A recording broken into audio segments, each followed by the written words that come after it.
stuff, but you're never going to get a deal that way. So that's the way it goes. All right, one more question. I will respond to this. So look, for 4 years in the United States of America, we had a president who stood up at press conferences and talked tough about Vladimir Putin, and then Putin invaded Ukraine and destroyed a significant chunk of the country. The path to peace and the path to prosperity is maybe engaging in diplomacy. We tried the pathway of Joe Biden of thumping our chest and pretending that the President of the United States' words mattered more than the President of the United States' actions. What makes America a good country is America engaging in diplomacy. That's what President Trump is doing. Can I ask you? Sure. Yeah? Yeah. Okay. So he occupied our parts, big parts of Ukraine, part of East and Crimea. So he occupied it on 2014. So during a lot of years, so I'm not speaking about just Biden, but those time was Obama, then President Obama, then President Trump, then President Biden, now President Trump, and God bless, now President Trump will stop him. But during 2014, nobody stopped him. He just occupied and took. He killed people. You know what the contact 2015. 2014. 2014 and 2014. 2014. Yeah. So I was not here. Yeah, but that's exactly right. Yes, but during 2014 till 2022, yeah, the situation the same. The people are been dying on the contact line. Nobody stopped him.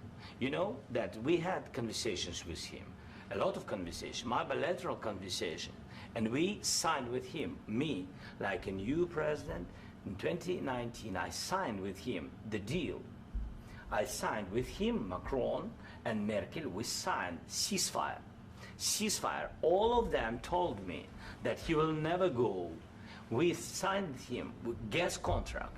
Gas contract. Yes, but after that, he broken this ceasefire. He killed our people and he didn't exchange prisoners. We signed the exchange of prisoners, but he didn't do it. What kind of diplomacy, JD, you are speaking about? What do you mean? I'm talking about the kind of diplomacy that's going to end the destruction of your country. Yes, but if you Mr. President, with respect, I think it's disrespectful for you to come into the Oval Office and try to litigate this in front of the American media. Right now, you guys are going around and forcing conscripts to the front lines because you have manpower problems. You should be thanking the President for trying to bring an end to this conflict. Have you ever been to Ukraine that you say what problems we have?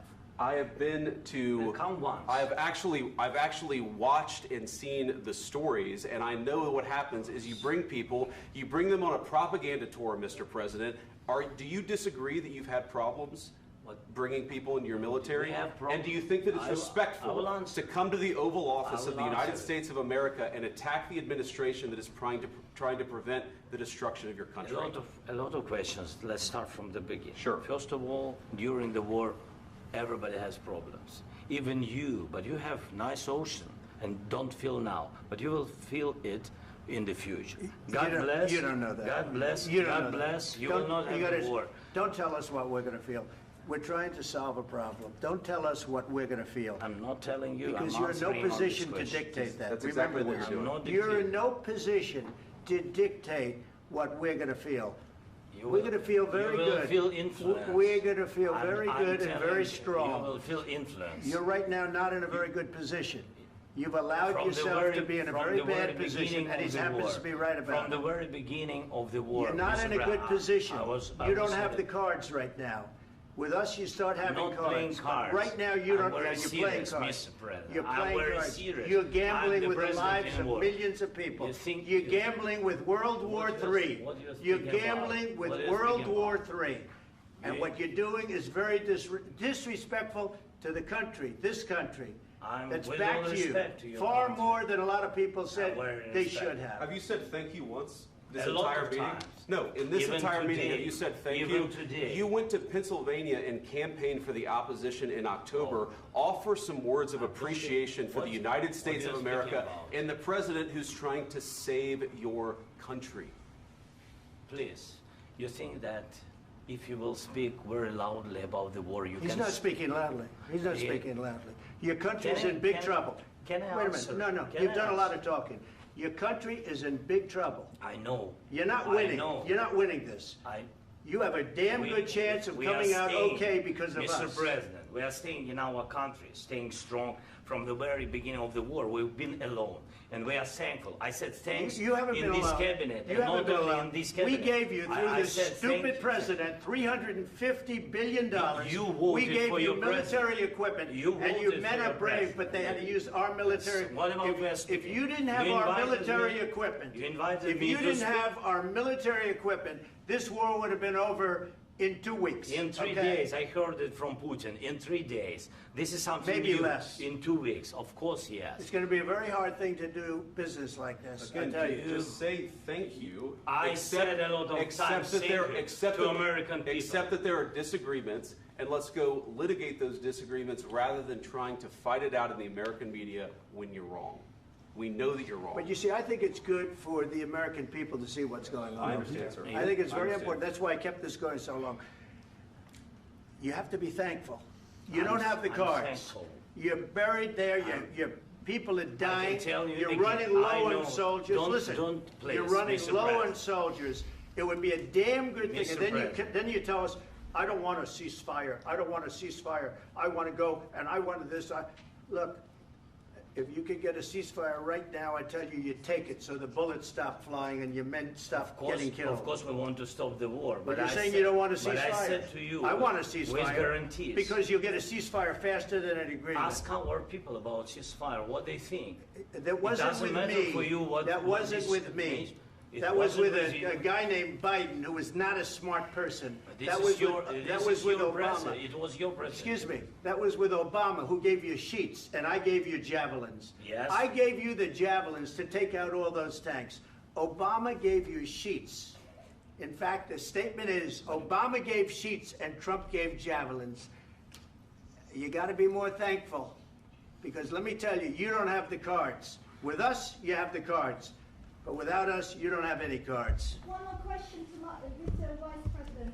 I'm sorry. It's going to be a tough deal to make, Um, because the attitudes have to change. what if Russia breaks ceasefire? What if Russia breaks peace talks? What do you do then? I understand that it's a heated conversation right now. What are you but saying? what She's if asking, what if Russia breaks the ceasefire? What if anything? What if a bomb drops on your head right now? But they have Okay? broken What if they ceasefire broke it? many I don't times. know. They broke it with Biden, because Biden, they didn't respect him. They didn't respect Obama. They respect me. But all- Let me tell you, Putin went through a hell of a lot with me. He went through a phony witch hunt where they used him and Russia. Russia. You ever hear of that deal? That was a phony Hunter Biden, Joe Biden scam. Hillary Clinton, Shifty Adam Schiff. It was a Democrat scam. And he had to go through that. And he did go through it. We didn't end up in a war. And he went through it. He was accused of all that stuff. He had nothing to do with it. It came out of Hunter Biden's bathroom. It came out of Hunter Biden's bedroom. It was disgusting. And then they said, oh, the laptop from hell was made by Russia. The 51 agents. The whole thing was a scam. And he had to put up with that. He was being accused of all that stuff. All I can say is this. He might have broken deals with Obama and Bush, and he might have broken them with Biden. He did, maybe. Maybe he didn't. I don't know what happened. But he didn't break them with me. He wants to make a deal. I don't know if you can make a deal. The problem is, I've empowered you to be a tough guy. And I don't think you'd be a tough guy without the United States. And your people are very brave. But you're either going to make a deal or we're out. And if we're out, you'll fight it out. I don't think it's going to be pretty, but you'll fight it out. But you don't have the cards. But once we sign that deal, you're in a much better position. But you're not acting at all thankful. And that's not a nice thing. I'll be honest, that's not a nice thing. All right, I think we've seen enough. What do you think? What's huh? this negotiation? This is going to be great television, I will say that. All right. We'll see what we can do about putting it together. Thanks, sir. And I need the back of this. We'll see. I don't know. All right, guys, come on. Wait, hey, let's roll. Guys, come on, let's move, please.